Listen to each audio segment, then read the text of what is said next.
छोटा छोटा छोटा छोटा चुनाव समाप्त हो गया है। क्या कहिएगा, क्या लगता है चुनाव प्रचार समाप्त हो गया? देखिए, चुनाव प्रचार समाप्त हुआ, चुनाव अभी समाप्त नहीं हुआ।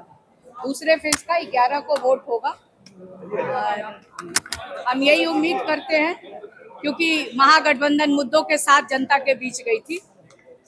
हम लोग नौकरी, रोजगार, महंगाई और महिलाओं के मुद्दों को लेके हम जनता के बीच गए थे। तो पूरी उम्मीद है, जिस तरह से फर्स्ट फेज में जनता ने अपना विश्वास दिखाया है महागठबंधन में, तेजस्वी में, उस तरह से ही सेकेंड फेज में भी दिखाने का बीजेपी के तमाम लोग कह रहे हैं कि आप लोग को दिख चुका है, इससे बौखलाहट में जो बयान। हम लोग कहाँ बौखलाहट में, हम लोग तो मुद्दे की बात कर रहे हैं। हम लोग नौकरी की बात कर रहे हैं, रोजगार की बात कर रहे हैं। आप देखिए, कट्टा, छर्रा, दुनल्ली, कौन बोल रहा है? इस देश के प्रधानमंत्री बोल रहे हैं ना, हम लोग तो नहीं बोल रहे हैं। एक हमारे बगल के राज्य से आए हैं योगी जी, किस भाषा का प्रयोग कर रहे हैं?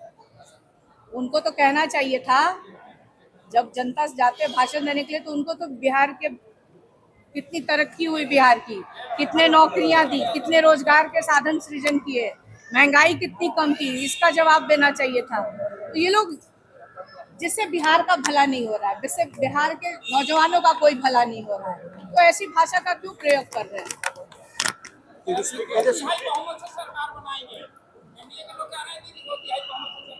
तो क्या कहेंगे, क्या कहेंगे, क्या कहेंगे कि हार रहे हैं?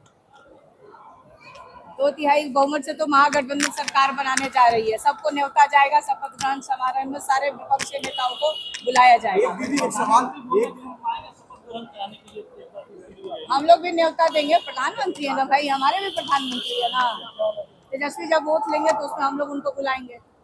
दीदी, एक सवाल और है, बीजेपी के लोग कह रहे हैं कि तेजस्वी और मुकेश सहनी दूरी हो गई, इसलिए चुनाव प्रचार में कैसे दूरी हो गई है? अलग अलग, क्योंकि बहुत सारी जगह जाना है, महागठबंधन के प्रत्याशियों के लिए प्रचार करना है। तो एक साथ अगर जाएंगे तो 2 नेता और 3 नेता, आप राहुल गांधी को भी इसमें शामिल कर लीजिए, अगर 3 नेता, बड़े नेता एक साथ जाते हैं तो कितना समय लगेगा एक सभा में? और यहाँ पे आप देखिए कि तेजस्वी हो चाहे मुकेश सहनी, अपने अपने हिसाब से तेजस्वी 17-17, 18-18, 19-19 सभाएं कर रहे हैं। मुकेश सहनी भी दिन के 7-8 सभाएं वो कर रहे हैं। तो अगर हम नहीं करेंगे, अलग अलग जगह पे नहीं जाएंगे, महागठबंधन इतनी सीटों पे लड़ रहा है, तो कैसे पूरा होगा? हम जनता के बीच अपनी बात को कैसे पहुंचा पाएंगे? आज नीतीश जी, मोदी जी दिखे थे रैली में, ये तो पहले ही रिप्लेस कर दिया लोग, उनके जगह दूसरा आदमी एगो मुखौटा लाके खड़ा कर दिया था बगल में, देखे थे ना। हाँ, ठीक।